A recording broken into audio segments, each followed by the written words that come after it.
Jaya TV நேயர்களுக்கு வணக்கம். அறுசுவை இது தனிசுவை நிகழ்ச்சியில் இன்றைக்கி நம்ம ஒரு ஸ்வீட் பண்ண போகிறோம். ஸ்வீட் என்னன்னு யோசிக்கிறீங்களா? அதுவும் எதுக்குன்னு யோசிக்கிறீங்களா? ஜெயா டிவியோட 18வது ஆண்டு முடிஞ்சு 19வது ஆண்டோட துவக்க விழா. ஸோ இது வெற்றிகரமான 19வது ஆண்டு. இதை நம்ம கொண்டாடுற விதமாக இன்றைக்கி நம்ம ஒரு நல்ல ஸ்வீட்டை பண்ண போகிறோம். இந்த ஸ்வீட்டோட நம்ம கொண்டாடத்தை ஆரம்பிக்க போகிறோம்.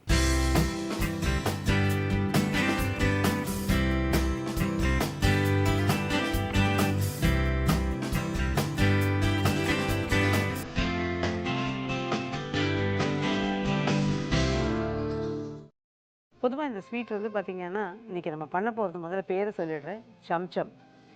நம்ம நிறைய ஸ்வீட் கடைகள்லாம் போய் பார்க்குற போது ரசகுல்லா மாதிரி இருக்கும். அதுக்கான கொஞ்சம் நீள்வாக்கில் உருட்டி அது நடுவில் ஒரு அந்த இதை கோவா வச்சு ஸ்டஃப் பண்ணி வச்சுருப்பாங்க. இது வந்து வீட்டில் பண்ண முடியாது, வெளியில் தான் பார்க்கலாம், நம்ம வெளியில் தான் வாங்கி சாப்பிட்லாம் அப்படின்னு நினைக்கிற நேர்களுக்கு இன்றைக்கி இதை வீட்டிலே எப்படி பண்ணுறதுங்கிறத பார்க்க போகிறோம். அதுவும் ஈஸியாக நம்ம நல்லாவே ஒன்றே ஒன்று நமக்கு நல்ல பாலை வாங்கிட்டு அதை செய்யணும்.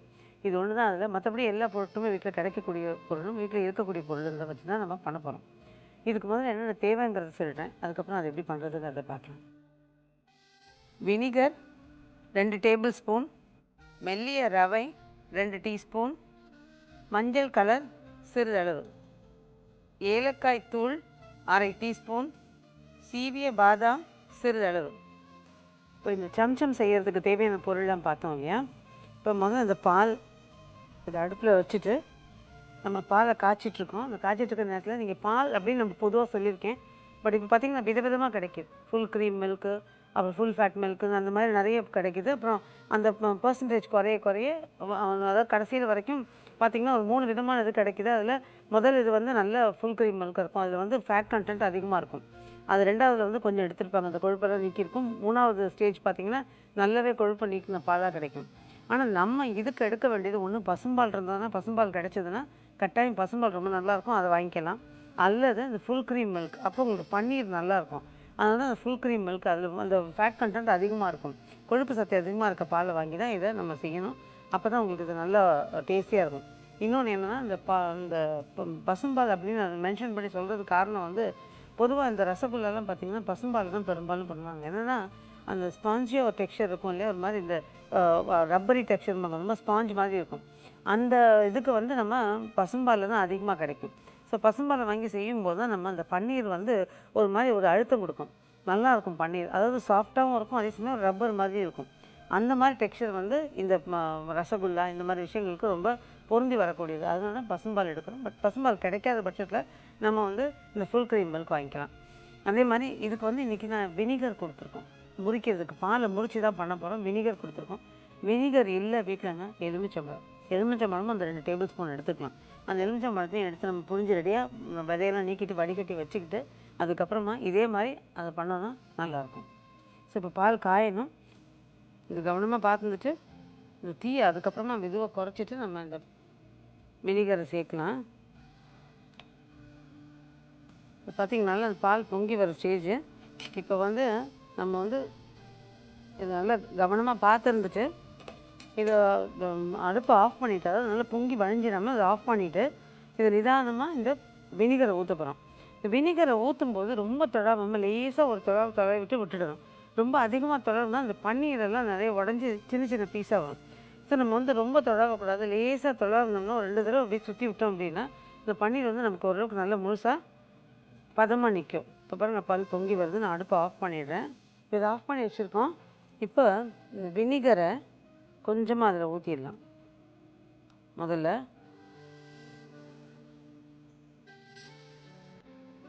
லேசாக அப்படியே கலக்கி விடுங்க. திரும்ப இந்த மீதம் உள்ளதை அதை ஊற்றிட்டேன் நான்.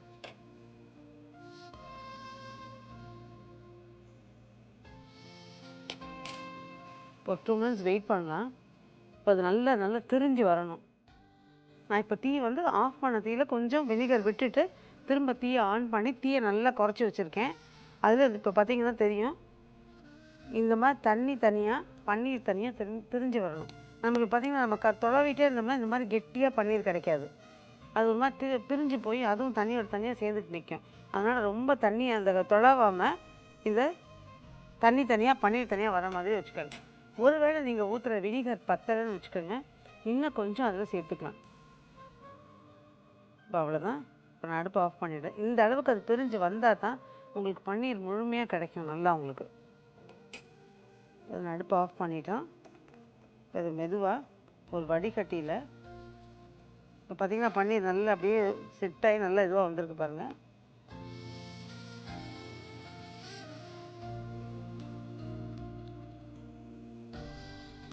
இந்த வேவ் வாட்டரை வந்து நீங்கள் இப்போ தூக்கி ஊற்றுறவங்க ஊற்றிக்கலாம். பட் ஆக்சுவலாக இதை வந்து நீங்கள் ஃப்ரிட்ஜுக்குள்ளே ஸ்டோர் பண்ணிக்கிட்டிங்கன்னா மறுநாள் ஒரு 3 நாள் அந்த மாதிரி வச்சுருக்கலாம். வச்சுட்டு அதுக்கப்புறமா நம்ம இந்த பால் முறிக்கிறதுக்கு திரும்ப நம்ம வந்து இப்போ மறுநாள் பண்ணுறோன்னு வச்சுக்கோங்க. நீங்கள் வினிகர் சேர்க்காமல் இந்த வேவ் வாட்டரை சேர்த்திங்கன்னா இது கரெக்டாக நல்லா முறிச்சு கொடுத்துரும். அதே மாதிரி இப்போ சமீபத்தில் கேள்விப்பட்ட விஷயம், இந்த வேவ் வாட்டர் வந்து அதாவது வயிற்றுக்கு ரொம்ப நல்லது பண்ணுது. நிறைய விஷயங்களுக்கு வந்து இது உதவி பண்ணுது அப்படிங்கிறாங்க. வயிறு அப்செட் ஆகுதுலேருந்து நிறைய இதில் வந்து சத்துக்களும் நிறைய இருக்குது அப்படிங்கிறது சொல்கிறாங்க. ஸோ நிறைய விஷயங்களுக்கு அதை சேர்த்துக்கணும். சாதாரணமாக இதை கொஞ்சம் சேர்த்துட்டு அதாவது குடிக்கிறதுக்கு கூட நம்ம இதை கொஞ்சம் சேர்த்து பண்ணலாம் அப்படின்னா. பட் இந்த புளிப்பு இதெல்லாம் நமக்கு எப்படி இது பண்ண முடியும்னு தெரியல. கொஞ்சம் கொஞ்சமாக வேணால் அதை உடம்புல சேர்த்துக்கலாம். ஆனால் ஒரு 3 நாள் தான். பட் அதுக்கு மேலே இதை நம்ம தாங்க முடியாது. இப்போ இது நல்லா வடியணும். அது வடிகிறதுக்குள்ளார இதில் இருக்க நம்ம அந்த வினிகர் சேர்த்துருக்கோம் இல்லையா, இந்த வினிகரோட புளிப்பு இந்த பன்னீரில் இருக்கும். அதனால் அந்த வினிகரோட புளிப்பை இதில் எடுக்கிறதுக்கு நம்ம கட்டாயம் கொஞ்சம் நல்ல தண்ணி ஊற்றி அதை அலசணும். இதை நல்லா அலசினீங்கன்னா தான் அந்த புளிப்பு போகும்.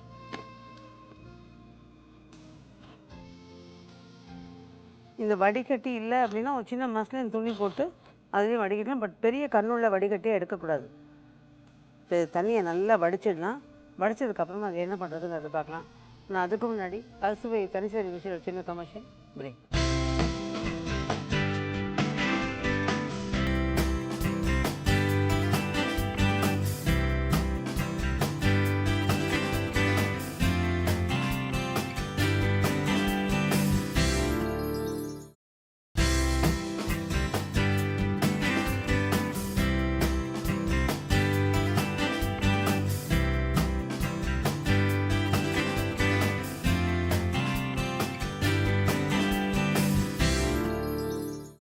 வெல்கம் பேக் டு அறுசுவை இது தனிசுவை.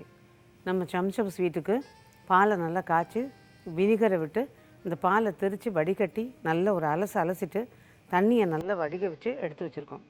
இனி அடுத்து அது எப்படி பண்ணுறதுங்கிறத பார்க்கலாம். இப்போ இதை வந்து ஒரு பிளேட்டில் போட்டுக்கிட்டு நல்லா தேய்க்கணும். இந்த கையால் வச்சு வச்சு வச்சு வச்சு தேய்ச்சிங்கன்னா நல்லா உங்களுக்கு அது மசிஞ்சு வரணும்.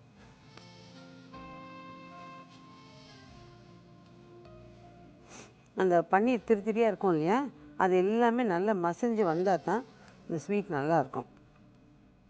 இது ஓரளவு நல்லா பிசைஞ்சிட்டோம் பாருங்கள். அந்த திரியாக இல்லாமல் ஓரளவுக்கு நல்லாவே பிசைஞ்சிடணும். இன்னும் கொஞ்சம் பெரிய பிளேட் எடுத்துக்கிட்டிங்கன்னா இன்னும் சௌகரியமாக இருக்கும். நல்லா வச்சு தேய்ச்சி பிசைஞ்சிக்கங்க. இப்போது இதை நம்ம தேய்ச்சி பிசைஞ்சாச்சு. இப்போ இதை வந்து அந்த ரவை இப்போ வந்து சாதாரணமாக அந்த சிரோட்டி ரவைன்னு கிடைக்கும் இல்லையா, அந்த சிரோட்டி ரவை பயன்படுத்தலாம். ஒருவேளை சிரோட்டி ரவை வீட்டில் இல்லை, நம்ம அதை போய் தேடி வாங்க போகணும் அப்படின்னா தேவையில்லை. நம்ம சாதா ரவையை வாங்கி சலிச்சுக்கிட்டு அந்த நைஸாக இருக்கிற ரவையை எடுத்துக்கோங்க. இப்போ லேஸாக இதில் ரொம்ப சேர்க்கலை, ஜஸ்ட்டு ஒரு 2 டீஸ்பூன் அளவு தான். அதையும் சேர்த்து நல்லா பிசைஞ்சிடணும். இதோட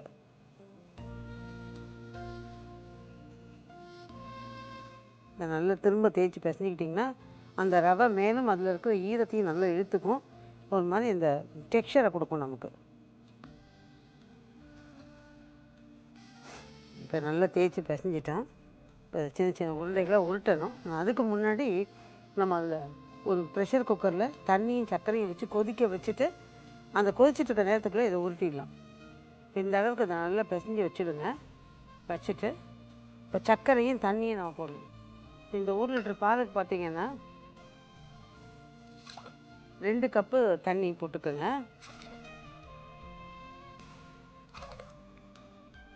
நான் அதை எடுத்துக்கிட்டது அரை கப்பில் எடுத்துருக்கேன். அதனால் இன்றைக்கி 4 கப்பாக ஊற்றிருக்கேன். So 2 cup. அடுப்பை பற்ற வச்சிடலாம். சர்க்கரை 1 கப்பு. சரி, இவ்வளோ தானே இருக்குது பன்னீர். நீங்கள் இவங்க எதுக்கு இவ்வளோ சர்க்கரை அதை போடுறாங்கன்னு யோசிக்கலாம். ஆக்சுவலாக அந்த சர்க்கரை தண்ணி இந்த சிரப்பு வந்து நமக்கு யூஸ் ஆகாது. ஏன்னா நம்ம அதை வந்து எடுத்துருவோம். பட் ஆனால் நம்ம இந்த ஸ்வீட்லெஸ் கோவா தான் அதில் வைக்க போகிறோம். இந்த சர்க்கரை தண்ணியில் அது வேகிற போது எவ்வளவு சர்க்கரை இழுத்துக்குதோ அதுதான் இனிப்பு. அதனால் நான் ஓரளவுக்கு சர்க்கரையை நல்லா எடுத்துக்கிற மாதிரி கொஞ்சம் இனிப்பாக இருக்கிற மாதிரியே நம்ம சர்க்கரை அதிகமாக சேர்த்துருவோம். இந்த சர்க்கரை தண்ணியை வந்து சில பேர் வந்து மற்ற ஸ்வீட்ஸுக்கோ இல்லை டீக்கோ அந்த மாதிரி சேர்த்துக்கிறவங்க வந்து பட் இது அவ்வளோ விருப்பம் வேண்டாதவங்க அதை தூக்கி வீசிடலாம். இப்போ இதை கொதிக்க ஆரம்பிக்கிறதுக்குள்ளார நம்ம இதை உருட்டி வச்சிடலாம். திரும்ப ஒரு தடவை லேசாக பிசைஞ்சிட்டு நம்ம சின்ன சின்ன உருண்டைகளை அது கொதிக்க ஆரம்பிக்கிறதுக்குள்ளே போட்டு வச்சிடலாம்.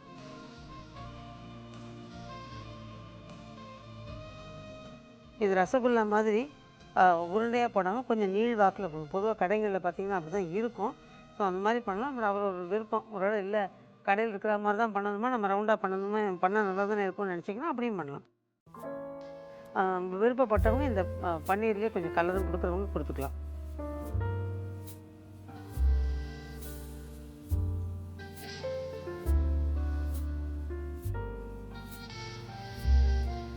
இப்போ நம்ம ஊட்டிகிட்டே இருக்கும்போது நம்ம வச்சுருந்த சர்க்கரையும் இந்த தண்ணியும் கொதிக்க ஆரம்பிச்சிருச்சு பாருங்கள். இப்போ அந்த உருட்டுனதை மெதுவாக கொதிச்சுட்டு இருக்கும்போது தீயை குறைக்க வேண்டாம். ஓரளவுக்கு தீ அதிகமாகவே இருந்தாலும் தப்பு இல்லை.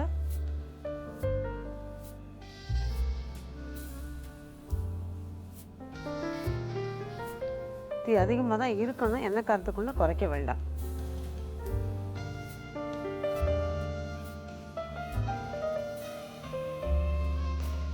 நம்ம கொதிச்சுட்டு இருக்கிற சர்க்கரையும் தண்ணியும் சேர்ந்த கலவையில் இந்த உருண்டைகளை உருட்டி போட்டிருக்கோம்.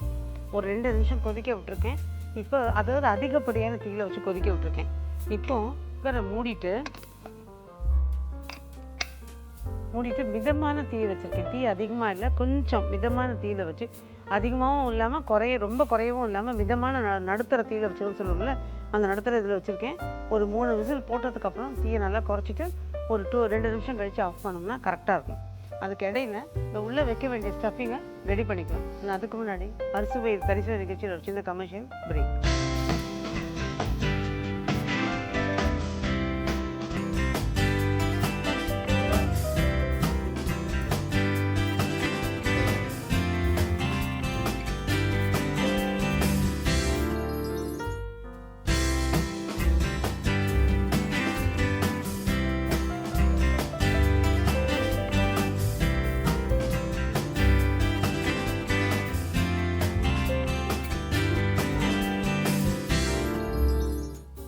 வெல்கம் பேக் டு அறுசுவை இது தனி சுவை.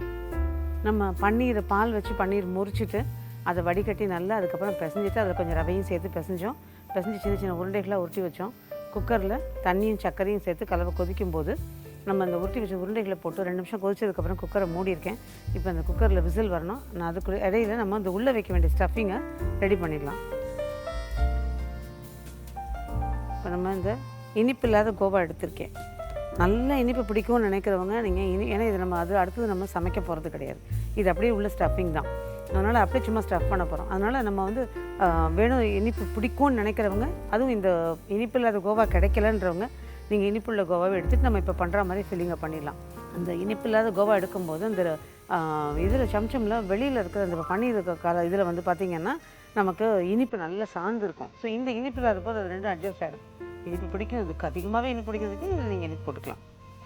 இதில் கொஞ்சம் கலர் ஜஸ்ட் ஒரு அட்ராக்ஷனுக்காக கொஞ்சம் சில துளிகள் தான் சேர்த்துக்கிறேன் நான்.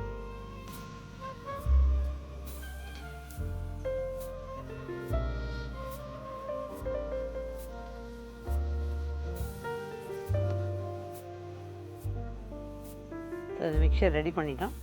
நீ அடுத்தது அது 2 எடுத்தோன்னு நம்ம நல்லா ஸ்டஃபிங் பண்ணி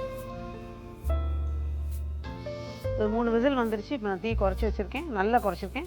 ஒரு 2 நிமிஷம் கழிச்சு ஸ்விட்ச் ஆஃப் பண்ணிட்டேன். இப்போ தீ நல்லா குறைச்சி வச்சுருந்தேன் இல்லையா, இப்போ தீயை அடுப்பு ஆஃப் பண்ணிட்டேன். இது தன்னால் ப்ரெஷர் நல்லா அடங்கணும், ப்ரெஷர் எடுக்கக்கூடாது. தன்னால் நல்ல ப்ரெஷர் அடங்கினதுக்கு அப்புறமா தான் நம்ம அதை ஓப்பன் பண்ணி எடுத்துகிட்டு அடுத்து என்ன பண்ணுறதுங்கிறத பார்க்கலாம். இப்போ இந்த ப்ரெஷர் அடங்கியிருக்கு பாருங்கள். இதை ஓப்பன் பண்ணலாம்.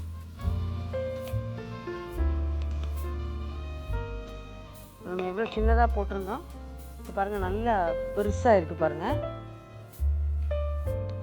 இது ஆக்சுவலாக ரசகுல்லா மாதிரி அப்படியே ரொம்ப சாஃப்டாக இருக்கக்கூடாது, கொஞ்சம் ரஃப்பாக இருக்கும். அப்போ உங்களுக்கு சரியாக இருக்கும்.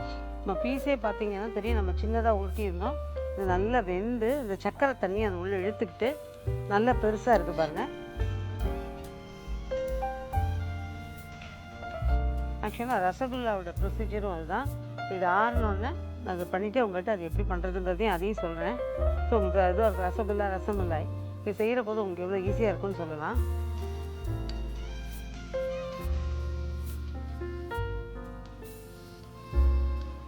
இப்போ இந்த ஜீரா தண்ணி இதுக்கு மேலே நமக்கு பயன்படாது.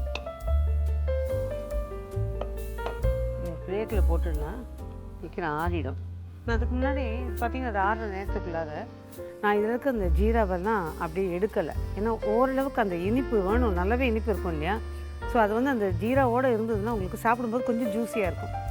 சரி, ரசகுல்லான்னு சொன்னாங்களே அது எப்படி பண்ணுவீங்க அப்படின்னு கேட்டிங்கன்னா, இதே மாதிரி நம்ம முறிக்கிற இப்போ முறிச்சு காமிச்சோம்ல இதே மாதிரி முறிச்சிக்கிட்டு அதை நல்லா இதே மாதிரி அலசிட்டு நல்லா தேய்ச்சி பிசைஞ்சிடும். சில நேர்கள் வந்து யோசிப்பாங்க, ஏன் அதை பிசைன்னு இப்போ தான் நமக்கு சௌரியமாக இருக்கே, மிக்சியில் ஒரு அடி அடிச்சிட்டா சரியாது. மிக்சியில் அடிக்கும்போது இந்த டெக்ஸ்சர் உங்களுக்கு கிடைக்கிறது இல்லை. ஆனால் நம்ம கையில் நல்லா பிசைஞ்சிட்டோம் அப்படின்னா அந்த டெக்ஸ்சரே வித்தியாசப்படுது. ஏன்னா இதையும் நான் ட்ரை பண்ணதுனால சொல்கிறேன். இப்போ மிக்சியில் அடிக்காமல் கையில் நல்லா தேய்ச்சி பிசைஞ்சிக்கிட்டு ரவையை சேர்க்க வேண்டாம். ரசகுல்லா பண்ணும்போது ரவை சேர்க்க வேண்டாம். இது வந்து உங்களுக்கு தனி பீஸாக ஜீராவில் இல்லாமல் தனியாக வைக்க போகிறோங்கிறதுனால நம்ம வந்து லேசாக ரவை சேர்த்துருக்கோம் அந்த ஸ்டிஃப்னஸ்க்காக. நீங்கள் இது ரசகுல்லாவுக்கு அந்த இது வேண்டாம், ரவை சேர்க்க வேண்டாம். நல்லா பிசைஞ்சிட்டு இதே மாதிரி உருட்டி இதே மாதிரியே நம்ம வந்து ஜீராவில் வச்சு ப்ரெஷர் குக்கரை மூடி இதே மாதிரி ஒரு நல்ல 3 விசில் தீ குறைச்சி வச்சு நல்லா ஒரு 2 விசில் இது போட்டு அப்படியே இறக்கி வச்சு அந்த ஜீராவோடையே வச்சுக்கிட்டிங்க அப்படின்னா நல்லாயிருக்கும். அல்லது அந்த ஜீராலேருந்து எடுத்துட்டு திரும்ப வேறு புதுசாக ஃப்ரெஷ்ஷாக ஜீரா காய்ச்சி நீங்கள் அதில் போட்டு வச்சிடலாம். ரசமலாய் எப்படின்னு கேட்டிங்கன்னா, இதே நம்ம வேக வச்சு எடுத்துருக்கோம் இல்லையா, இதை எடுத்துகிட்டு லேசாக கையில் அழுத்தி அந்த ஜீராவை வெளியில் எடுத்துகிட்டு அப்படியே வச்சுக்கோங்க. பாலை நல்லா காய்ச்சிட்டு அதில் கொஞ்சம் ஏலக்காய், பாதாம், அதுக்கப்புறமா கொஞ்சம் வேணுங்கிற அளவு சர்க்கரை, கொஞ்சம் இது ஃப்ரிட்ஜில் வச்சு சாப்பிட்றது வந்து தூக்கலை சர்க்கரை, இதெல்லாம் போட்டு நல்லா காய்ச்சி இறக்கி ஆற வச்சுட்டு பாலை நல்லா ஆற வச்சுட்டு தான் ரசமலாயை அதில் போடணும். அதாவது நம்ம செஞ்சு வச்சுருக்க இந்த ரசகுல்லாவை அதில் போடணும். ரசகுல்லாவுக்கு சூடாக இருக்கலாம், ஆனால் ரசமலாயாக பண்ணும்போது ஆறின பாலில் தான் நம்ம வந்து இதை புழிஞ்சிட்டு போட்டுடணும். நம்ம லேசாக தட்டையாக புழிஞ்சு வேக வச்சு எடுத்து வச்சுக்கிட்டோம் அப்படின்னா அப்புறம் லேசாக அந்த ஜீராவை புழிஞ்சு எடுத்துக்கிட்டு அதுக்கப்புறம் நீங்கள் போட்டிங்கன்னா ரசமலாய். ஸோ ஈஸியாக பண்ணலாம். ரசகுல்லாயை கடையில் தான் வாங்கணுங்கிறத நம்ம வீட்லேயும் பண்ணணும். இப்போ இது ஆறி இருக்கான்னு பார்த்துடலாம். ஓரளவுக்கு நல்லாவே ஆறி இருக்குது. இப்போது கத்தியால் லேசாக அப்படி கீறிடுங்க. கீறிட்டு நம்ம கலந்து வச்சுருக்க இந்த கலவை, கோவா கலவையிலேருந்து லேசாக அது உள்ள உங்களுக்கு ஸ்டஃபிங் நிறைய பிடிக்கும்னா ஸ்டஃபிங் நிறைய வச்சுக்கலாம், நம்மளோட இஷ்டம் அது. நான் இன்றைக்கி பாதாம் தூவி அலங்கரிக்க போகிறேன். விருப்பப்பட்டவங்க செர்ரி வச்சு அந்த மாதிரி அலங்கரிச்சுக்கலாம். இல்லை பிஸ்தா வந்து வாங்கி வச்சு அலங்காரம் பண்ணிக்கணும்னா அந்த மாதிரியும் பண்ணிக்கலாம்.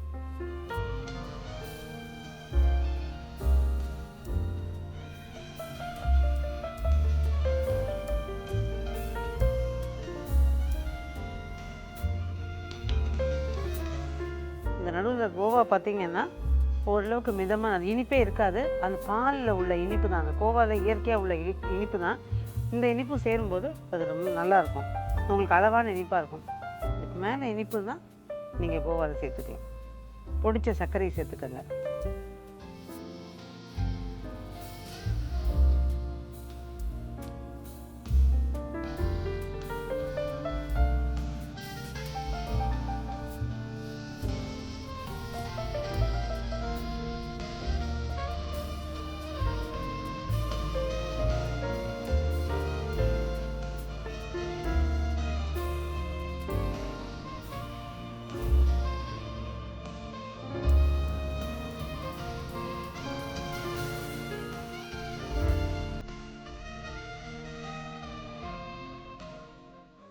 பார்த்திங்கன்னா சம்சம்க்கு உள்ள ஸ்டஃப் பண்ணி ரெடியாக வச்சுட்டோம். இப்போ நான் மேலே வந்து சீன பாதாம் அந்த மாதிரி அலங்காரம் பண்ணியிருக்கோம். அது விருப்பப்பட்டவங்க நீங்கள் பிஸ்தா இருந்ததுன்னா பிஸ்தாவில் இது பண்ணிக்கலாம், அல்லது ஒரு சின்ன செரியோட சின்ன பீஸ் எடுத்து அதில் வச்சுக்கலாம், அல்லது குங்குமப்பூ அந்த இது தூள் இருந்ததுன்னா அதில் லேசாக அதை தூவிக்கலாம், அல்லது ஏலக்காய் தூளே மேலே தூவிட்டும் வச்சுக்கலாம், நம்மளோட இஷ்டம். சில இடங்களில் பார்த்திங்கன்னா அழகாக மெல்லிசே ஒரு சின்ன ஐசிங் பண்ணியிருப்பாங்க, அந்த மாதிரி நம்ம பண்ணிக்கலாம். இது நம்மளோட விருப்பம். ஸோ நமக்கு வந்து இந்த இனிப்போடு சேர்ந்த அந்த சைடு அந்த பன்னீர் ஆகட்டும், இனிப்பு இல்லாத கோவாகட்டும், அதை இனிப்பை பேலன்ஸ் பண்ணிட்டோம். இதே மாதிரி நல்லா ட்ரை பண்ணி பாருங்கள். அதாவது இது எல்லாமே வீட்டில் கிடைக்கக்கூடிய பொருளை வச்சு தான் நான் பண்ணி காமிச்சிருக்கோம். நிச்சயமாக கடைகளில் கிடைக்கக்கூடிய எந்த ஸ்வீட்டுமே ஓரளவுக்கு நம்ம வீட்டில் கட்டாயம் பண்ணலாம். அந்த வகையில் இந்த ஸ்வீட்டும் ரொம்ப ஈஸியானது. இப்போ பார்த்த இந்த சம்சம்க்கு ஒரு சின்ன ரீகேப். இதுக்கு பால் அடுப்பில் வச்சு நல்லா பொங்கி வரும்பொழுது தீயை நல்லா குறைச்சிட்டு அதில் கொஞ்சம் கொஞ்சமாக வினிகரை விட்டுடணும். வினிகரை விட விட அது நல்லா கொஞ்சம் கொதிக்கும்போது திரிஞ்சு வந்ததுக்கப்புறமா அதை வடிகட்டி பச்சை தண்ணி ஊற்றி நல்லா அலசி வடிகட்டிட்டு தண்ணியை நல்லா வடித்து எடுத்துக்கிட்டுங்க. எடுத்துகிட்டு ஒரு பிளேட்டில் கொட்டி நல்லா தேய்ச்சி பிசைஞ்சிட்டு கூட சலிச்சு நல்லா நைஸ் ரவையும் சேர்த்து அதோட நல்லா பிசைஞ்சிட்டு சின்ன சின்ன உருண்டைகளை உருட்டி ரெடியாக வச்சுக்கோங்க. ஒரு குக்கரில் தண்ணியும் சர்க்கரையும் கலந்து அது கொதிக்கும் பொழுது உருட்டி வச்ச உருண்டைகளை அதில் போட்டு ஒரு கொதி வந்ததும் தீயை குறைச்சி குக்கரை மூடி 3 விசில் வந்ததுக்கப்புறமா தீயை குறைச்சி வச்சு 2 நிமிஷம் கழித்து சுவிட்ச் ஆஃப் பண்ணிவிடுங்க. ப்ரெஷர் நல்லா அடங்கினதுக்கப்புறமா அதை எடுத்தோம் அப்படின்னா நல்லா வெந்து நல்லா கரெக்டாக இருக்கும். அதை எடுத்து ஒரு பிளேட்டில் வச்சு நல்லா ஆற வச்சு வச்சுடுங்க. ஒரு பிளேட்டில் கோவா அதோட கூட ஏலக்காய் மஞ்சள் கலர் 3 போட்டு நல்லா கலந்து ரெடியாக வச்சுக்கோங்க. இந்த ஆறுன பன்னீர் கலவையில் மெல்லிசாக கீறிட்டு நடுவில் இந்த ஸ்டஃபிங்கை வச்சு மேலே கொஞ்சம் பாதாம் தூக்கி ஒரு ட்ரேயில் அடுக்கணும் அப்படிங்க சம்சம் தயார்.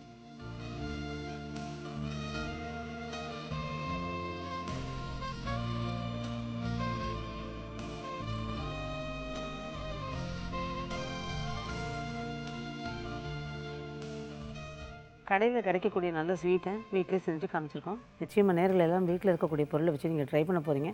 பண்ணுறதோட மட்டும் இல்லாமல் நிச்சயமாக உங்களை சேர்ந்தவங்க எல்லாருக்கும் கொடுத்து அதை நீங்களும் சாப்பிட்டு சந்தோஷமாக என்ஜாய் பண்ணுங்கள். மீண்டும் இதே மாதிரி ஒரு நல்ல ரெசிபியோட வரும் வாரமும் அறுசுவை இது தனிசுவை நிகழ்ச்சியை உங்களை சந்திக்கிறேன். நன்றி, வணக்கம்.